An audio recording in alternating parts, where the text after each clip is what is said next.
Messi ഇതാ കേരളത്തിലേക്ക് എത്താൻ പോകുന്നു എന്നുള്ള വിവരങ്ങളാണ് പൂർണ്ണമായും പുറത്തേക്ക് വരികയും ചെയ്യുന്നത്. ആ ഘട്ടത്തിൽ ഞാൻ നിൽക്കുന്നത് കോഴിക്കോട് നൈനാൻ വളപ്പിലാണ്. നൈനാൻ വളപ്പ് എന്ന് പറയുമ്പോൾ ഫുട്ബോൾ പ്രേമികളുടെ ഒരു ഇറ്റിലമാണല്ലേ. മെസ്സി വരും എന്ന കാര്യത്തിൽ ഏറെക്കുറെ ധാരണയിലേക്ക് എത്തിയിരിക്കുകയാണ്. എന്താ മനസ്സിലാവും? തീർച്ചയായിട്ടും നമ്മളെ സംബന്ധിച്ചിടത്തോളം മെസ്സി വരുന്നുള്ള ഇവർ ആദ്യം അറിഞ്ഞപ്പോൾ വലിയ സന്തോഷമുള്ള ആളുകളായിരുന്നു. അതിൻ്റെ ഇടയിൽ ചില സാങ്കേതിക തടസ്സങ്ങളൊക്കെ പറഞ്ഞു കേട്ടപ്പോൾ ഒരുപാട് സങ്കടം ഉണ്ടായിരുന്നു. പക്ഷെ വീണ്ടും ആ സാങ്കേതിക തടസ്സങ്ങളെല്ലാം മാറി മെസ്സിയും അർജൻറ്റീനയും കേരളത്തിലേക്ക് കളിക്കാൻ വരുമെന്നുള്ള വിവരം അറിഞ്ഞപ്പോൾ ഒരുപാട് സന്തോഷമുണ്ട്.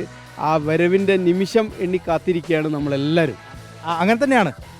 അങ്ങനെ തന്നെയാണെന്ന് മാത്രമല്ല, ഇന്നലെ ഒരു ഊഹാപോഹങ്ങളൊക്കെ വന്ന് വരില്ലെന്ന്, അത് വലിയ വിഷമമുണ്ട്. പിന്നെ മന്ത്രി പറഞ്ഞ് തീർച്ചയായിട്ടും വരും ഒക്ടോബറിൽ. ആ വരും എന്നുള്ള പ്രതീക്ഷയിലാണ് ഇപ്പോൾ ഞാൻ നിൽക്കുന്നത്. അങ്ങനെ ഒരു വരില്ല എന്ന് തോന്നിക്കഴിഞ്ഞാൽ പിന്നെ തകർന്നു പോകും. നൈനാൻ വളപ്പിനെ സംബന്ധിച്ച് മെസ്സി വരിക എന്ന് പറഞ്ഞു കഴിഞ്ഞാൽ വേറെ ഫീലാണ്, ഒരൊന്നൊന്നര ഫീലാണ്, പറഞ്ഞറിയിക്കാൻ പറ്റൊരു ഫീലാണ്. കാരണം പറഞ്ഞാൽ നൈനാൻ വളപ്പ് അങ്ങനെയാണ്, നമ്മളെ രക്തത്തിലൊക്കെ അലർന്നതാണ് ഫുട്ബോൾ. ഇപ്പോൾ കൊച്ചിയോ അല്ലെങ്കിൽ തിരുവനന്തപുരമോ ഒക്കെയുള്ളതാണ് നിലവിലുള്ള ഒരു ആലോചന. അതിൽ അന്തിമമായ തീരുമാനത്തിലേക്ക് എത്തേണ്ടതുണ്ട്. എങ്ങനെയായാലും പോകാനുള്ള തീരുമാനം എങ്ങനെയായാലും നമ്മളവിടെ എത്തിരിക്കും. മെസ്സി വരുന്നെന്ന് പറഞ്ഞാൽ അതിന് വേണ്ടിയിട്ട് നമ്മൾ വെയിറ്റ് ചെയ്ത് കാത്തിരിക്കുകയാണ്. നൈനാൻ വളപ്പുകാർ അവിടെ എത്തിരിക്കും, ഉറപ്പാണ്. കാരണം എന്നിട്ടുണ്ടെങ്കിൽ നമുക്ക് മെസ്സി വരാമെന്ന് പറഞ്ഞാൽ നമ്മുടെ ജീവിതത്തിലെ അർജൻറ്റീനയോടുള്ള ഇതിൻ്റെ മുമ്പ് നമുക്ക് അർജൻറ്റീനയുടെ കുറച്ച് കോച്ച് ഇവിടെ വന്നിരുന്നു. നമ്മൾ ഇവിടെയൊക്കെ പ്രാക്ടീസ് ചെയ്ത് അവർ തിരിച്ചു പോയതാണ്. അപ്പോൾ ഇവരെ വരുത്തിന് വേണ്ടിയിട്ട് നമ്മൾ വെയിറ്റ് ചെയ്തിരിക്കുകയാണ്.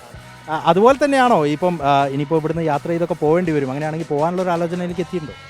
വേൾഡിലൊരു താരം വരുന്നത് എന്താ പറഞ്ഞാൽ നമ്മൾ പോവുകയാണെന്നുള്ള അതിൻ്റെ ഒരു ഒരുക്കങ്ങൾ ഉണ്ടാവും. അതെന്ത് പ്രതിബന്ധമുണ്ട്? തടസ്സം ഉണ്ടെങ്കിലും അതിൽ പോലെ നിർബന്ധമായിട്ട് നോക്കും, നിർബന്ധമായിട്ട് പോകണം എന്നുള്ളത് വെക്കും.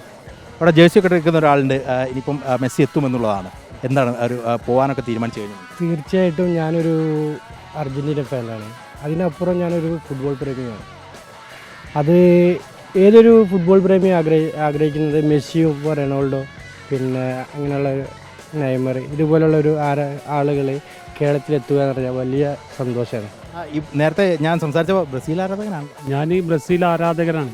പിന്നെ ലോകം അംഗീകരിച്ച ഒരു പ്ലെയർ നമ്മളെ കേരളത്തിൽ വരാമെന്ന് പറഞ്ഞു കഴിഞ്ഞാൽ അത് നമ്മളെ ആരാധകർക്കും കേരള നാട്ടുകാർക്കും ഒരു ഇതന്നല്ലേ.